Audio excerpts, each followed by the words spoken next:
podcast kita. Tak kenal maka tak sayang, perkenalkan, namaku Kamisya Ramadhani Nandi Putri dengan NIM akhir 076 dari angkatan 21. Oke, namaku Syafira Aulia Hidayat dengan NIM akhir 070.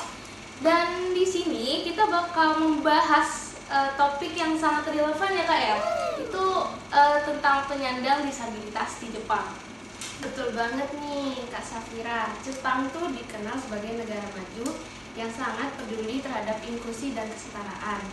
Nah, kami akan mengupas tuntas tentang pendidikan, fasilitas umum, hingga peran masyarakat dalam menciptakan lingkungan yang bebas hambatan. Jadi, tetap dengarkan sampai akhir ya.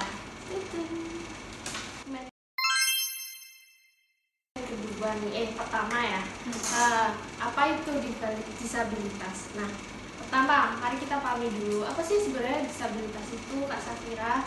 Nah, menurut undang-undang di Jepang, penyandang disabilitas itu adalah seorang yang memiliki keterbatasan fisik, intelektual, mental, serta sensorik yang berlangsung lama.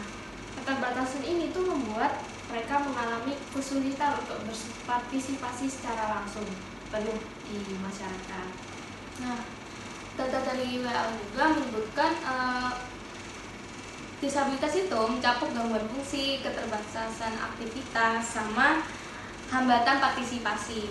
Ini tuh banyak faktornya ya, termasuk genetika, terus kecelakaan juga, dan sama pola hidup yang nggak sehat. Nah, pola hidup yang nggak sehat tuh contohnya kayak gimana sih? Kayak ya mendengarkan musik dengan volume yang keras secara tiap hari gitu. Betul nih. Dan menurut statistik global, sekitar 16% populasi dunia atau 1,3 miliar orang itu penyandang disabilitas, Kak Syafira. Nah, jadi disabilitas ini tuh bukan hal yang langka dan penting untuk memahami serta mendukung mereka. Oke, sekarang kita masuk ke segmen pendidikan di Jepang. Nah, pemerintahan Jepang ini udah menerapkan pendidikan khusus sejak 1947 melalui Undang-Undang Pendidikan Sekolah. Nah, anak-anak penyandang disabilitas ini bisa sekolah di sekolah yang khusus atau kelas khusus di sekolah yang umum, Kak Kamisa. Wow. Nah, yang menarik Kak Syafira, di Jepang itu juga memperhatikan integrasi sosialnya. Jadi anak-anak penyandang disabilitas itu tidak hanya mendapatkan layanan pendidikan aja, tapi juga diberi kesempatan untuk tetap berbaur dengan teman-teman sebaya mereka. Iya sih Kak, di sana tuh juga ada yang namanya tuh kayak ruang pelangi gitu. Nah, di sana tuh anak-anak yang disabilitas ini tuh dapat dukungan khusus gitu dari pihak sekolah.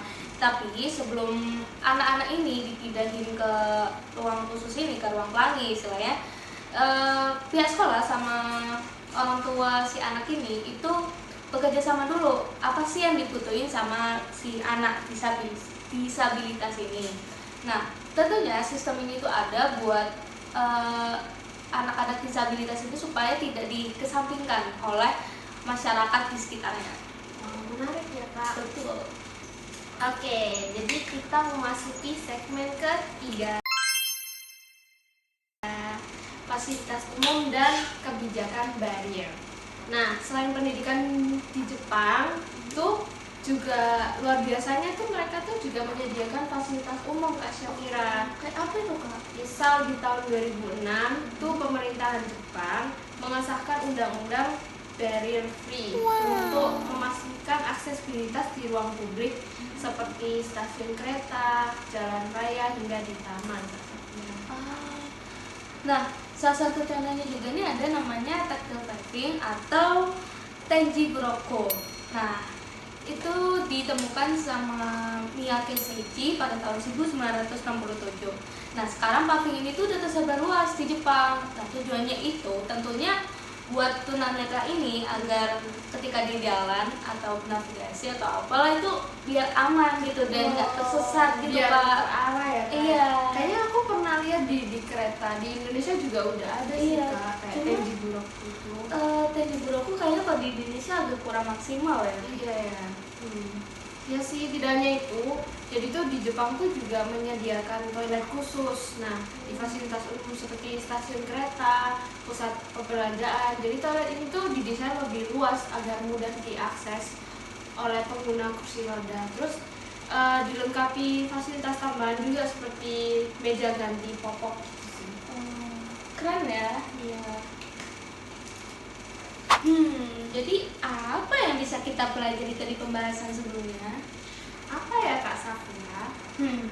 Pemerintah Jepang itu menunjukkan komitmen besar terhadap inklusi sosial, tapi nggak hanya melalui pendidikan aja, tapi juga melalui fasilitas umum yang bebas hambatan. Ya betul banget Kak Syafira. Dan ini tuh mengingatkan kita bahwa mendukung penyandang disabilitas tuh bukan hanya soal infrastruktur aja, tapi juga tentang membangun kesadaran masyarakat agar lebih peduli sih sama. Betul banget. Nah, semoga dari pembahasan ini kita semua bisa terinspirasi untuk membuat lingkungan yang lebih ramah dan aman bagi semua orang tanpa terkecuali. Nah, Segitu aja pembahasan kita kita kali hari ini. ini. Terima kasih udah Udah mendengarkan podcast kita sampai akhir. Bye.